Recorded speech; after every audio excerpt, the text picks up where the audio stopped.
forget how horses don't doubt. I'm ChadRidely. I was just on the Keith Andrews show, and let me tell you, it was a good time. We talked about my new film, Selfisolated, and my Christmas holiday classic horror comedy, Massacre on Aisle 12, as well as a bunch of other cool stuff. So make sure you tune in and check it out.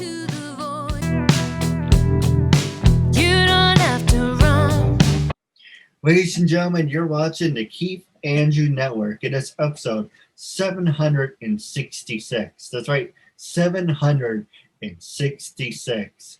I'm here with ChadRidely. It's a real honor and privilege having you as a guest, and welcome to the Christmas edition of the Keith Andrew Network. Thank you, Keith Andrew. It is a pleasure to be here on episode 766. No, absolutely. My point in my show is to show people that even with having a learning disability, I can still amount to something. And at the same time, I'm able to turn myself into an example for people out there dealing with any types of learning disabilities and disabilities to never give up and prove people wrong. Prove to them that labels do not dictate who you are and who you're going to be. It's prove to them and can stem out to something. So hashtag break the labels. That being said, it's PG and PG-13, but it is uncensored, so you can say anything you want, talk about anything you want, normal conversation, and let's have fun with it. Awesome. Yes, I am all for accommodating folks with disabilities like myself. It was almost impossible for me to get this background up. Technology and I are not friends. I am very technology disabled. I can't figure it out. It's every time a new phone comes out, I get very excited, but I also get very intimidated because then it's a whole new set of things that I know I'm going to have to learn and probably be very bad at, which is why I still have an iPhone that is probably 4 models behind the current model. I'm just too scared to upgrade. Same with my computers. All my stuff is just old because once I learn it, it's like, okay, I got it. I don't want to have to relearn it. I am very technology disabled. No, I feel the same way. You mentioned you had a 7. I still have my 6S. Yes, those. All right. I don't feel so bad then. Yeah, as long as it works, occasionally you don't have to reformat it because I'll run out of memory, but it serves its purpose for the most part. That's the same thing I say about this. Like, I don't want to have to reformat it. It's full. It's kind of run out of memory, but it still serves its purpose. No, absolutely. Now, the first question I want to ask you is tell our audience a little bit about your background and how you came to do what you do now. All right. Well, I am an actor, producer, writer, director, filmmaker, comedian, all those things. And I just recently completed shooting a new horror feature film called Selfisolated, which is going to be coming out hopefully early next year, starring actually one of your previous guests, Miss Maggie Mayfield. I guess I do pretty much all the different things. Like I write, I produce, I direct, I act in the films. And I'm a stand-up comedian, and those are all different tools that go in my tool bag. And hopefully, as life goes on, there's different times where I can reach into that bag and pull out something that I love to do and play a little bit. And for me, I got started doing that. I grew up, I was born in Washington, D.C., and I grew up in the suburbs out there. And then I moved to Los Angeles after college. I wanted to pursue a career in acting and writing and filmmaking. And for me, the best way to do that was to start creating my own content. And that's the advice that I give to anybody who's aspiring to be a filmmaker or an actor or any of those things. Create your own content. Create. Doesn't matter if it's fantastic. It doesn't matter if it's terrible. As long as you are building your craft and getting stuff out there, you're learning and you're making progress. And if you just, for me, it was, I didn't want to sit back and wait for opportunities to come, because especially in a market like Los Angeles, there is a tremendous amount of people there's thousands of people that could all do the same thing I wanted to do and do it better than me. So for me, rather than waiting for an opportunity, I wanted to make content and create opportunities for myself. So if I wanted to act in something, then I pretty much ended up becoming a writer and a producer so that I would have something that I could hire myself to act in.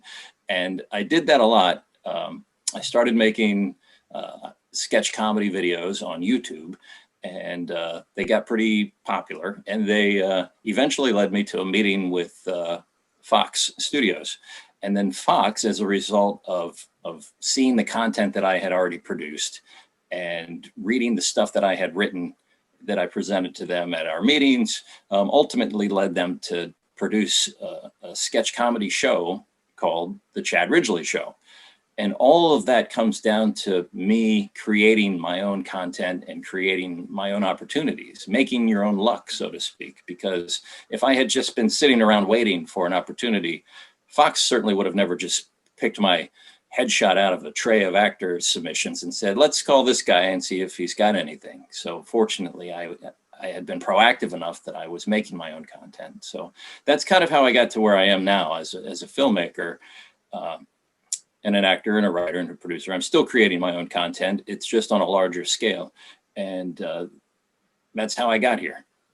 No, absolutely. Now, the next one I want to ask you, I want you to be brutally honest. Was everything that you've seen of me, do you think I'm good enough to write a film about? And would you be the one to do it? Would you be interested? I want you to be brutally honest. So if I came to you and said, I want you to do a film about me, what's the first thing that pops in your mind? You can say, oh yeah, of course. And you're like, oh hell no. But you say I want to know your honest opinion. Well, absolutely, you can make a film about you. Like, and we would pick a character that's like, if I was going to do it right this moment, I would write you a character as kind of like the guy that's wearing that exact same sweater and that exact same hat, who let's say he's the guy that is saving Christmas at this mall. There's a mall. Something has happened to the mall Santa. And this guy who has, this is the opportunity of a lifetime he's been waiting for. This character, he works at a store in the mall, and this is his moment to seize the day and save Christmas for all the kids that are at that mall. No, absolutely. Well, we can always talk about that off the air. But while we're on the subject, have you ever worked with people with disabilities, and are you willing to work with people with disabilities? Oh, I have worked with people myself. I have worked with a number of folks with disabilities, and I think that the market is ripe for opportunities for folks with disabilities, because especially today, much more so than it was, say, 20 years ago or 25 years ago, because the filmmaking consumers today, at least in the United States, are looking for more realism in characters than they've ever looked for before. Whereas you had Tom Cruise, who played a disabled war veteran who in a wheelchair in Born on the 4th of July. Today, that movie might be cast with someone who's really disabled and from the legs down, or from the waist down, and really in a wheelchair. And I think that the viewing population, if somebody like that was to say, hey, I'm going to play this role, people today, because everyone is looking for the realism in everything and vocally complaining when those needs aren't quite satiated, then I think they might say, hey, why don't we get somebody who's really in a wheelchair who could play that part? And I think that 25 years ago, Hollywood would be like, no, we're going to get a big star to play that. But today, you could probably get a movie made that really features somebody who's in a wheelchair. So I think that today, the opportunities are far more prevalent than they were 20 years ago. And I think it's going to keep going in that direction. I don't think it should go too far. I mean, if you have a big star that's the whole point. That's acting, right? Like, you're not going to necessarily have somebody that's, if you got a guy that's, missing an arm and a leg and doesn't have a nose, it doesn't mean you necessarily have to find somebody like that, because the truth is they may not be a fantastic actor. But I don't want to see it go so far that that's all we're casting, because the whole point of being an actor is portraying characters other than yourself. But I think that the opportunities today for folks with disabilities are far greater, and it's exciting to see where that's going to go in the future. No, I agree with you. For an example, just because you're a household name, Hulk Hogan, John Cena, Robert Downey Jr., and I'll give you an example. It doesn't matter what type of movie Robert Downey Jr. will do. If I know he's in a movie, I will give him the benefit of the doubt and say, I'm going to go see it because it's Robert freaking Downey Jr. But then you mentioned, I talked to this guy 7 years ago about a Mulan movie. And they were saying, oh, we want to have Scarlett Johansson. One, yes, she's a good actress, but she's not Asian. So why would you have her play an Asian character when it doesn't fit the script? And yes, I know that goes back to what I'm saying, a household name. She can bring in the money, but if it doesn't fit what you're working on, it's kind of like, number one, people don't care. They're just doing it for money. But you're also not doing the story any justice. Yeah, absolutely. I agree. I mean, I think it's a fine line, but there's a happy medium where everything, where all the things can come together in the way that will present a product that's believable and also has the backing and support of fans. No, absolutely. We're going to take a quick commercial break. And when we come back, I'm going to ask you about social media and a couple more hard-hitting questions, and I'm going to pass it over to you. I'm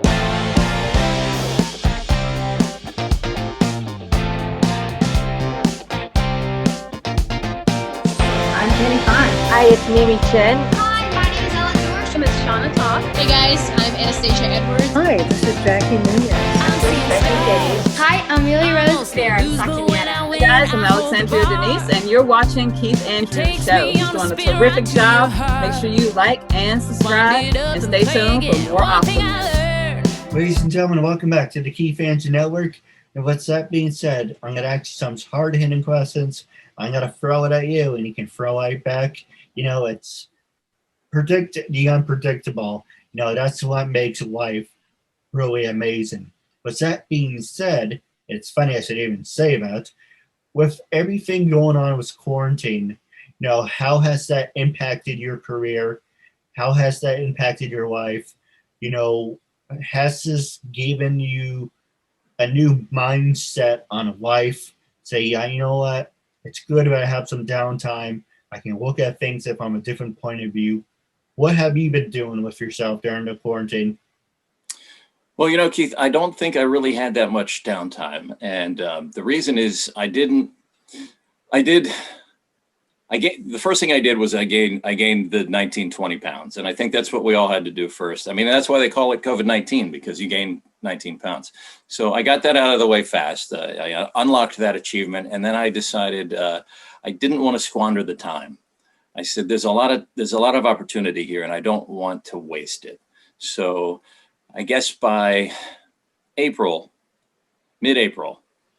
I decided I had a film that we were ready to shoot in the spring, and it was a film called Murder Van, and that's still going to happen once things open back up for us.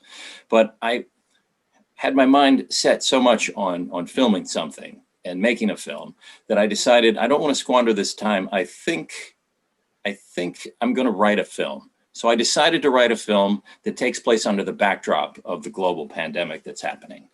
And I decided to use things that I had already. I live in the independent filmmaking world of small cast and crew. So I knew that was something that I already could do.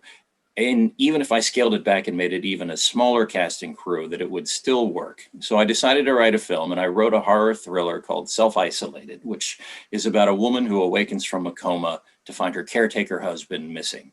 And she has to put the pieces together of what's happening. And during the course of that, she comes across an overly friendly neighbor who may or may not have something to hide. Spoiler alert, he has something to hide. And it becomes a fast-moving horror suspense thriller. And it's not about the pandemic, but it takes place under that backdrop. So I used things that that I knew were readily at hand and available. Had a location close by. I had a couple of solid actors that I knew would be game to participate in that. Maggie Mayfield, Doug Birch. I play a role myself. And we put together a team that just as Los Angeles was starting to open up again, that we were able to shoot this movie. And I wrote the film in just about 30 days, and then we shot it in I guess, so we wrote it in 30 days, and then we prepped it, and then we shot it in June, July. And then right around the time that we were finishing shooting it, LA had decided, okay, we're going to close back up again. So right in that window, we really got lucky, and we shot a film, and now it's in post-production. So in the sense of, I don't feel like I wasted the time. I feel like I really made excellent use of that time, and I'm excited to have a new film coming out. That's especially now because there's kind of been a drought of content that's been being produced, and I think that's going to help us out the gate when we have the film ready. But in terms of how the social media stuff and the online stuff has affected my work, as a comedian, it has affected it greatly because all of the comedy shows in Los Angeles came to a screeching halt, as well as everything else for the most part.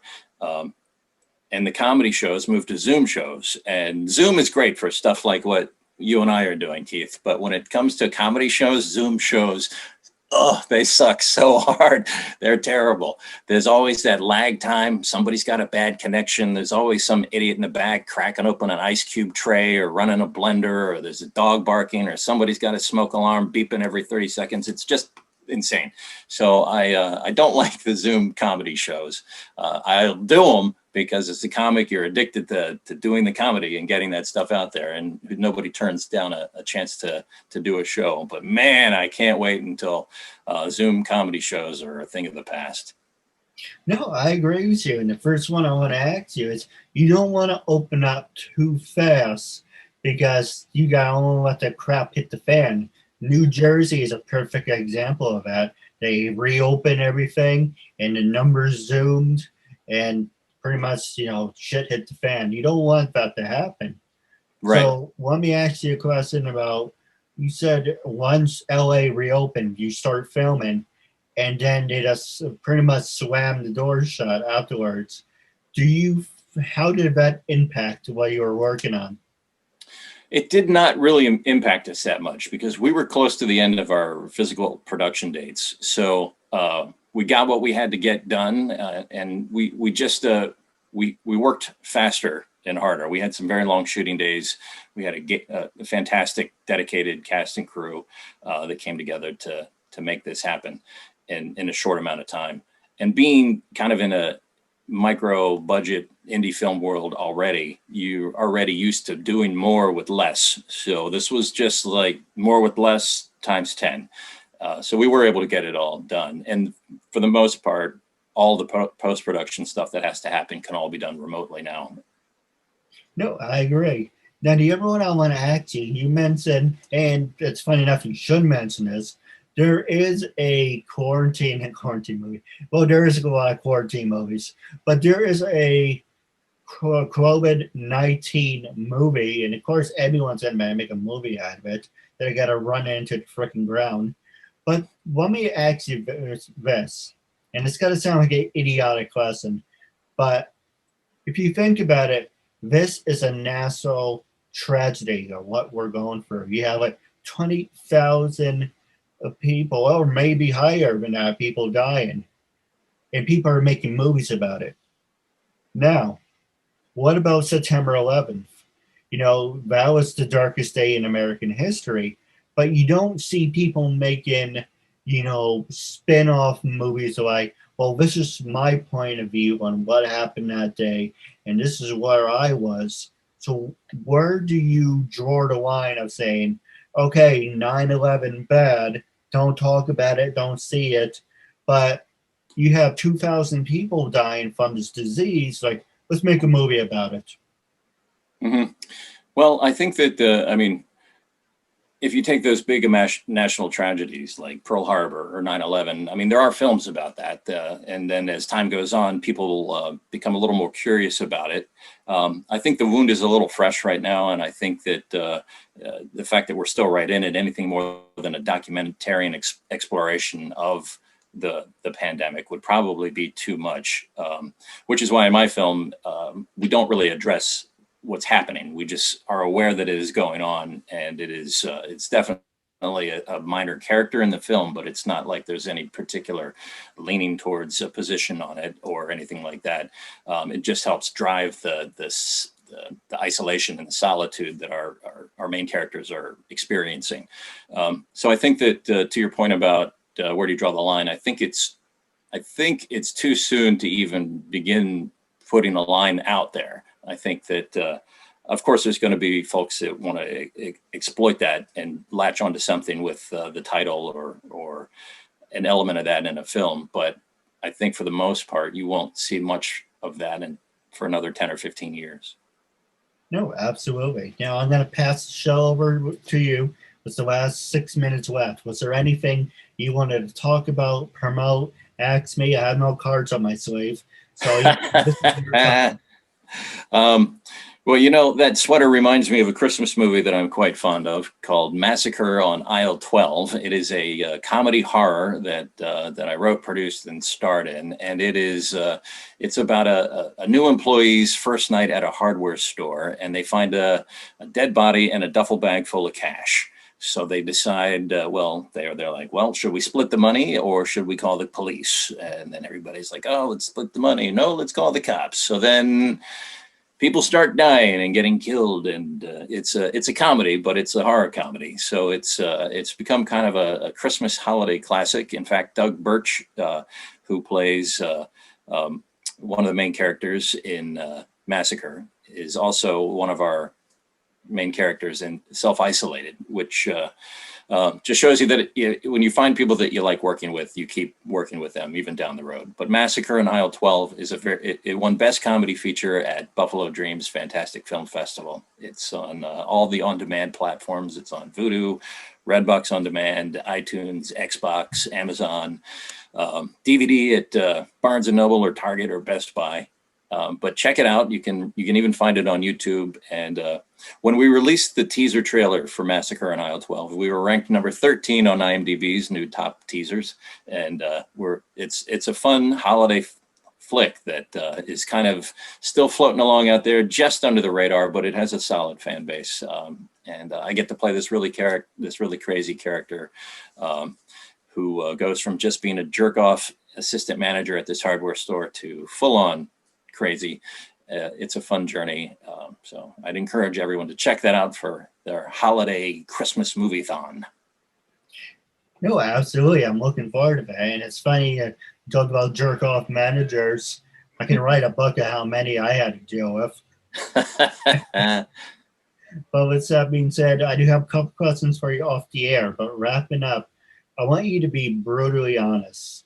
And that's the one thing about my show is I want to hear honest opinions, to get everything isn't scripted. For an example, yes, I do have a script, but there's certain things like, it's always better to shoot at the hip than actually does, people, oh, no, can you give me the questions beforehand? No, I like to see your honest reactions. I like to know what makes people tick. And so it's better to be spontaneous than, oh, well, he asked me this, so I now have to automatically go back in my data banks. I don't like being pre-recorded, even though I am pre-recorded. Yeah, but it's always better to be spontaneous, if that makes any sense. Sure, absolutely. It's more genuine. So with that being said, the question I want to ask is, when I first approached you to be a guest on my talk show, what was your honest first reaction? What made you say yes? And after being a guest, how do you feel now, and would you recommend it to other people? Well, my first reaction was I was flattered because I had just seen that my friend Maggie Mayfield had done the show. And in fact, she and I had a conversation about it. And then I saw your message and I was like, oh, is this the podcast or the show that you just did?" And she said, "Yeah, that's the one." And I was like, "Oh, cool, that's great." So I felt flattered. I was like, "Oh, that's cool." I felt excited to be able to come on here and do the show. And since I trust Maggie and her endorsement, and she was like, "Yeah, absolutely." I was like, I was all in at that point. So, and now having done the show, it's been a lot of fun. No, absolutely. Well, what was the conversation like? I know it was a private conversation, but what was like the quick highlights? Like, do you like this guy? Is he legit? Because a lot of people ask me, if it's what you're doing legit, is it real? So did any of those words come up? No, not at all. I checked out your Instagram page already, and I saw that there was a bunch of interviews from folks, some of them whose names I recognized, and some faces I recognized. So there's no doubt in my mind about coming on and saying that. Absolutely.